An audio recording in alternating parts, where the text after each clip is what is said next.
T Harish Rao గారు. Speaker sir, ఒకటే శ్రీధర్ గారు, మీ మాట తప్పకుండా నేను కూడా ఎల్ఏ మినిస్టర్గా పనిచేసిన ఒక్క సబ్జెక్ట్కే పరిమితం అవుతా, కాకపోతే ఆన్సర్ ఇస్తే సంతోషపడతాను. అట్లీస్ట్ ఇప్పుడు ఏమైందంటే ఇంతమంది సభ్యులు కొత్త సభ్యులు మాట్లాడుతుంటే మీరు ఎల్ఏ మినిస్టర్గా స్పీకర్ గారు 0 అవర్ ఒక అరణ్య రోదనగా మార్చకండి. ఏదో మాట్లాడినామంటే మాట్లాడడం కాదు, ఆన్సర్ రావాలి. వ్రాతపూర్వకమైన సమాధానాన్ని మళ్ళీ వచ్చే సెషన్ లోపు సభ్యులకు అందజేయించండి. గతంలో మేము పంపిన ఎల్ఏ మినిస్టర్గా నేను పంపిన, మీరు కూడా ప్రయత్నం చేయాలని చెప్పి కోరుతా ప్లీజ్.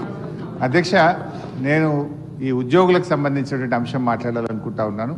ఎందుకంటే ప్రభుత్వ ఉద్యోగులు అనేవాళ్ళు ప్రభుత్వానికి రథచక్రాలు లాంటి వాళ్ళు సంతోషంగా ఉంటేనే అభివృద్ధి కార్యక్రమాలు, సంక్షేమ కార్యక్రమాలన్నీ కూడా ప్రజలకు సజావుగా చేరేటువంటి అవకాశం ఉంటుంది. ఈరోజు వాళ్ళందరూ కూడా తీవ్రమైనటువంటి మనోవేదనతో, ఆవేదనలో ఉన్నటువంటి పరిస్థితి ఉంది.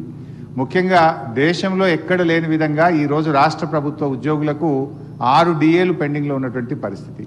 అదేవిధంగా పిఆర్సీ అధ్యక్ష, ఈ ప్రభుత్వం వచ్చి 2 సంవత్సరాలైనా ఇంతవరకు పిఆర్సీ ఇవ్వలేదు. ఉద్యోగులందరూ కూడా కోరుతా ఉన్నారు వెంటనే పిఆర్సీ విడుదల చేయాలని.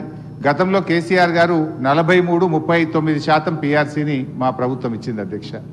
అదేవిధంగా ఉద్యోగులకు ఎంప్లాయీస్ హెల్త్ ఇన్సూరెన్స్ స్కీమ్ ఆ రోజు మేము జీవో కూడా ఇచ్చాం. దాన్ని మీరు అమల్లోకి తెస్తామని చెప్పి మేనిఫెస్టోలో పెట్టి కూడా ఈహెచ్ఎస్ స్కీమ్ను అమల్లోకి తేలేదు. దాన్ని కూడా వెంటనే అమల్లోకి తేవాలి. ఉద్యోగుల జీపీఎఫ్ తదితర బకాయిలన్నీ కూడా విడుదల చేయాలని మీ ద్వారా ప్రభుత్వాన్ని కోరుతున్నాం అధ్యక్ష. ముఖ్యంగా రిటైర్డ్ ఉద్యోగులైతే ఈ మధ్య మనం చూస్తూ ఉన్నాం, 39 మంది రిటైర్డ్ ఉద్యోగులు బెనిఫిట్స్ ప్రభుత్వం నుంచి వాళ్ళ సేవింగ్స్ వాళ్ళకి ఇవ్వకపోవడం వల్ల వైద్యం కూడా చేయించుకోలేక ఈరోజు 39 మంది రిటైర్డ్ ఉద్యోగులు మరణించారు. బీఆర్ఎస్ హయాంలో కూడా దాదాపు 15,000 మంది రిటైర్డ్ ఉద్యోగులు రిటైర్ అయితే వాళ్ళందరికీ మేము టైం మీద డబ్బులు ఇచ్చాం. కానీ కాంగ్రెస్ హయాంలో, ఎందుకంటే ఈరోజు నేను అసెంబ్లీకి వస్తూ ఉంటే పొద్దున్నే నా సిద్దిపేటలో ఒక డాక్టర్ జగత్ Kumar Reddy, retired JD veterinary, పొద్దున్నే నా దగ్గరికి వచ్చి అన్నా కొద్దిగా అసెంబ్లీలో మాట్లాడు, నేను అక్టోబర్ 2024లో రిటైర్ అయినా, ఇంతవరకు ₹1 రాలేదు. హైకోర్టుకు పోయి ఆర్డర్ తెచ్చుకున్నా, అయినా రాలేదు. హైకోర్టులో కంటెంప్ట్ వేస్తే కూడా వాయిదాలు అడుగుతూ ప్రభుత్వం మమ్మల్ని ఇబ్బందులు పెడతా ఉంది. మా రిటైర్డ్ ఉద్యోగుల పెన్షన్ బెనిఫిట్లు ఇప్పించండి, చావు బతుకుల్లో ఉన్నటువంటి మమ్మల్ని కాపాడండి. 30-35 ఏళ్ళు ప్రభుత్వానికి సేవ చేసినటువంటి రిటైర్డ్ ఉద్యోగులను ఈ రకంగా వేధించడం ప్రభుత్వానికి తగదు, దయచేసి ప్రభుత్వం దృష్టికి తీసుకుపోండి అని చెప్పి పొద్దున్నే నా ఇంటికి 7 గంటలకే వచ్చి కూర్చున్నాడు సార్. నేను బయటకు వచ్చేసరికి ఏంది ఇంత పొద్దున్న వచ్చినావంటే, ఇట్లా ఉందన్న ఆరోగ్యం బాగాలేదని చెప్పమంటే బట్టి గారికి చెప్తా తప్పకుండా ఈరోజు నేను మాటించి వచ్చి ఈరోజు చెప్తా ఉన్నాను అధ్యక్ష. అదేవిధంగా అధ్యక్ష, సిపిఎస్ ఉద్యోగులను ఓపీఎస్గా మారుస్తామని ఆ రోజు కాంగ్రెస్ పార్టీ ఎన్నికల్లో హామీ ఇచ్చింది. మరి ఎప్పటిలోగా ఓల్డ్ పెన్షన్ స్కీమ్ అమలు చేస్తారు? మరి ఈలోపు గత 2 సంవత్సరాల నుంచి సిపిఎస్ కింద రాష్ట్ర ప్రభుత్వం కట్టాల్సిన కాంట్రిబ్యూషన్ డబ్బులను కూడా మీరు కట్టకుండా దాన్ని దారి మళ్లిస్తా ఉన్నారు. అసలు కాంట్రిబ్యూషను కట్టలేరు, ఓపీఎస్ తేకపోవడం వల్ల 2 లక్షల మంది సిపిఎస్ ఉద్యోగుల భవిష్యత్తు ఈరోజు ప్రశ్నార్థకంగా మారుస్తా ఉన్నారు. దయచేసి సిపిఎస్ కాంట్రిబ్యూషన్ కట్టండి, ఓపీఎస్ విధానాన్ని ఇచ్చిన మాటకు కట్టుబడి తక్షణమే అమల్లోకి తేవాలని చెప్పి మీ ద్వారా కోరుతున్నాం అధ్యక్ష. అదేవిధంగా పోలీస్ డిపార్ట్మెంట్లో కూడా అధ్యక్ష, సరెండర్ లీవులు 5 సరెండర్ లీవులు పెండింగ్లో ఉన్నాయి. టీఏలు రావట్లేదు, డిఏలు రావట్లేదు, స్టేషన్ అలవెన్స్ రావట్లేదు.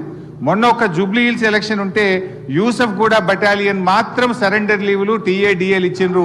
రాష్ట్రంలో 1,00,000 మంది పోలీసులకు సరెండర్ లీవులు, టీఏలు డిఏలు రాక ఇబ్బందులు పడతా ఉన్నారు. దయచేసి పోలీసులను కూడా ఆదుకోవాలని, గతంలో నేను ఫైనాన్స్ మినిస్టర్గా ఉన్నప్పుడు ఎప్పటికప్పుడు సరెండర్ లీవులు, టీఏ డిఏలు ఇచ్చాం.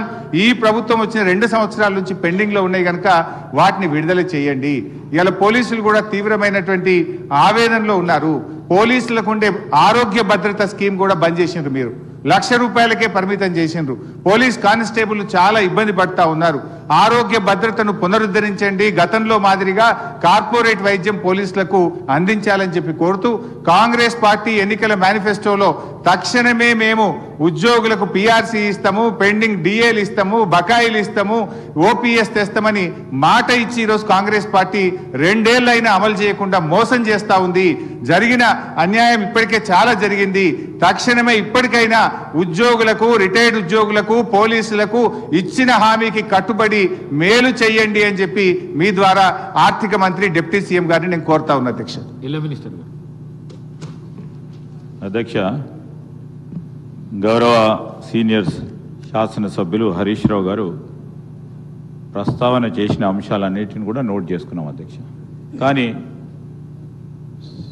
సభ దృష్టికి కొన్ని విషయాలు ఈరోజు హరీష్ రావు గారు వారి పార్టీకి సంబంధించి ఉద్యోగస్తుల గురించి వారి సంక్షేమం గురించి మాట్లాడుతున్నారంటే ఏ విధంగా ఉందంటే దయ్యాలు వేదాలు వలికినట్టు ఉంది అధ్యక్ష. ఉద్యోగస్తులకి ప్రతి నెల వారి జీతభత్యాలకు సంబంధించి 20 తారీఖు వరకు జీతాలు ఇయ్యలేని పరిస్థితుల్లో వారి ప్రభుత్వం నడిపారు. ఇప్పుడు వారి ఉద్యోగస్తుల గురించి మాట్లాడుతూ ఉన్నారు అధ్యక్ష. ఏదేమైనప్పటికీ ఉద్యోగస్తులకు సంబంధించిన సంక్షేమం, వారికి రావాల్సిన జీపీఎఫ్ కానీ, రిటైర్ అయిన పబ్లిక్ సర్వెంట్స్ సంబంధించిన అంశం విషయంలో ఒక సిస్టమ్ని ఏర్పాటు చేసుకొని వారికి ఏ విధమైన ఇబ్బంది రాకుండా అన్ని విధమైన చర్యలు తీసుకుంటామని గౌరవ సభ్యులకు తెలియజేస్తా ఉన్నాను. శ్రీ మాజిద్ హుస్సేన్.